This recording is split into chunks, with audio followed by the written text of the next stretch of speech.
कितना चेंजेस आपको लगता है इंडस्ट्री में? जैसे अभी कोई हम एक्टर को देखें, अगर कोई एक्टर है मूवी में कोई रोल प्ले कर रहा है, कोई हीरोइन को रोल पे चल रहा है और छेड़ रहा है, परेशान कर रहा है, ज्यादा से ज्यादा थोड़ी देर अप्रोक्सीमेटली 1 आवर परेशान कर रहा है, बाद में मान जाती है, तो आपको कहीं ना कहीं ऐसा नहीं लगता कि एक टीनेजर के दिमाग पे ऐसा एक बैठ जाता है कि हाँ जो हीरो जो कर रहा है वो सही कर रहा है और वो वही करता है, और आप जो लोग पहले करते थे आज के टाइम पे वो बहुत कल्चरल और ट्रेडिशनल वाला था इंडस्ट्री, तो आपको क्या कहना है इस बारे में? आई डोंट थिंक इसमें कोई कमेंट देने की जरूरत है. It depends upon generation to generation as the generation involve. पहले सीटी बनाना वाज ओके, आज सीटी बजाओ तो जेल में जाओगे.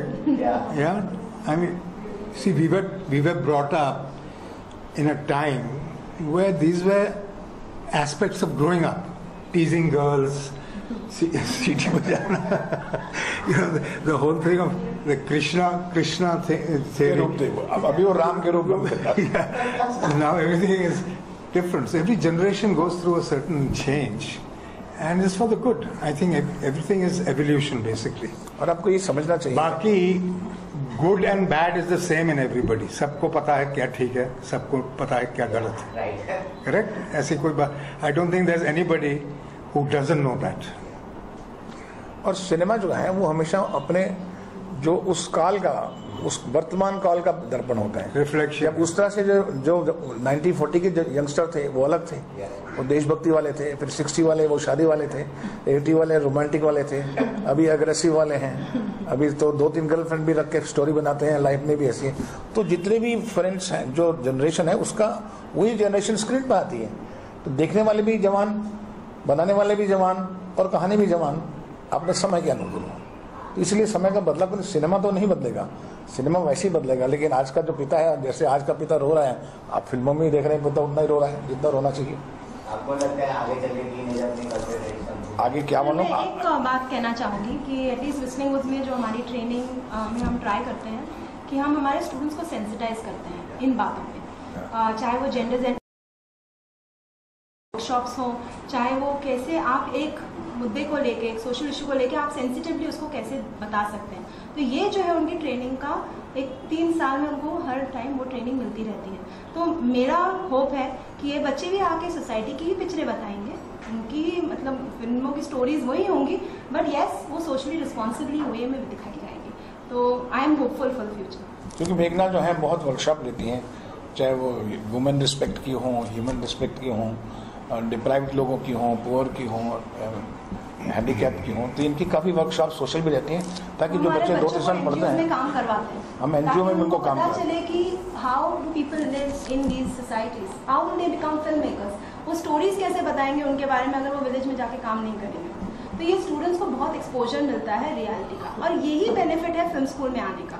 आप कहीं भी कुछ भी बन सकते हैं, बट अगर आपकी ट्रेनिंग अच्छी हो तो आपको अच्छे वैल्यूज मिलते हैं. और वैल्यूज का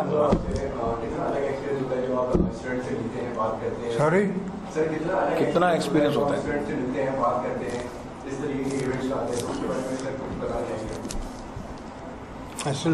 स्टूडेंट्स को मिलके आपको क्या लगता है? स्टूडेंट्स को तो अभी मैं 2-2 मिनट के लिए मिला. I have not been able to exchange with अपना स्टूडेंट याद आता है जब आप स्टूडेंट थे? हाँ, नेचुरली.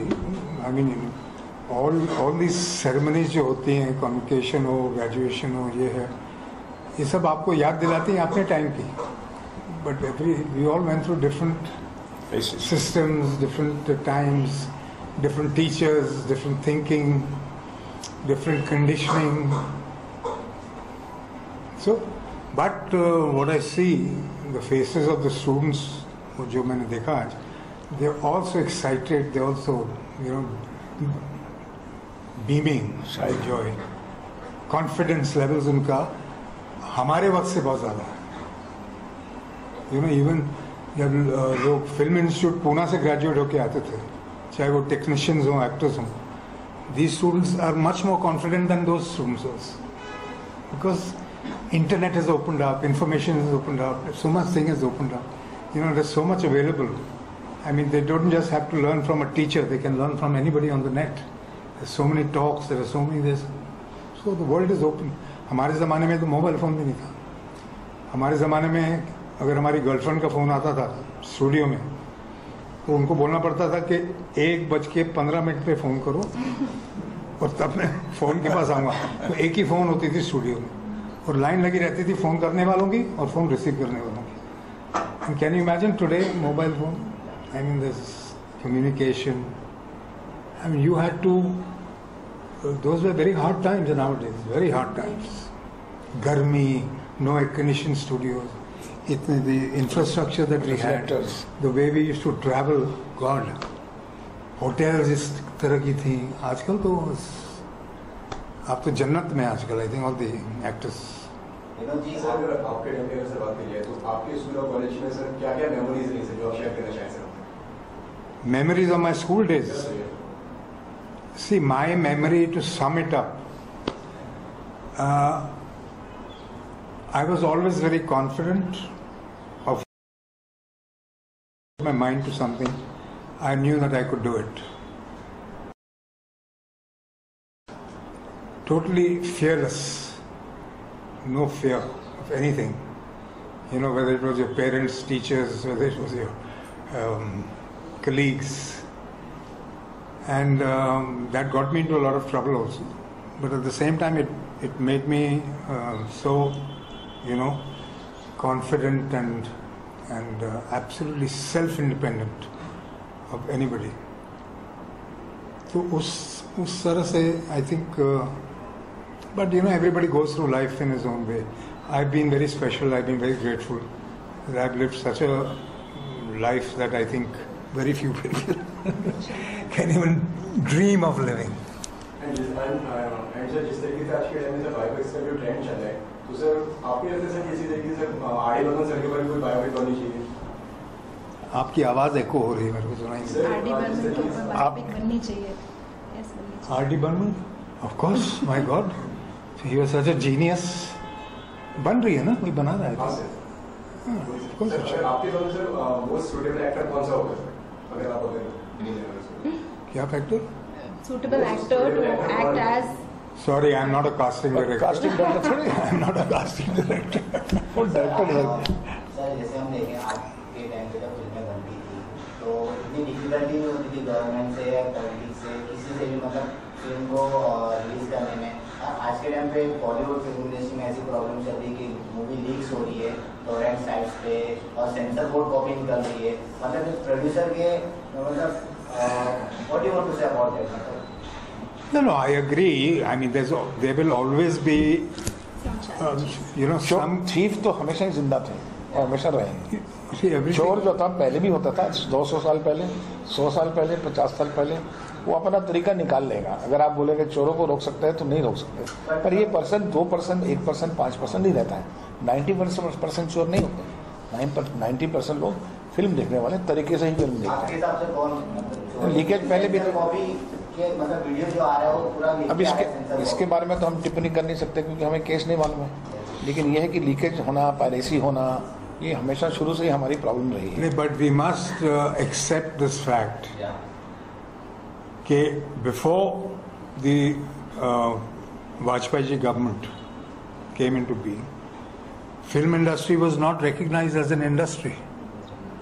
हमारे यहाँ फिल्म इंडस्ट्री को कोई दात नहीं देता था, कोई उनका ज़्यादा रिस्पेक्ट नहीं होता था।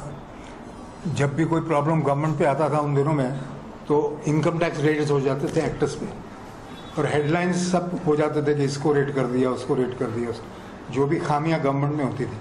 First time Vajpayee ji, Advani ji recognize the film industry, हमको इंडस्ट्री का स्टेटस मिला, हम लोगों को फाइनेंशियल इंस्टीट्यूशन से, बैंक से पैसे मिलने शुरू हुए to finance films. So that was a very big step that they took. और मुक्ता art was the first corporate company because industry recognized की गई थी। So that was the start of this whole revolution. I think that changed this whole film industry. Finance, money, वो पहले सारा money underworld इधर उधर कहाँ से आता था पता। Now everything is legal. We are accepted as any other industry.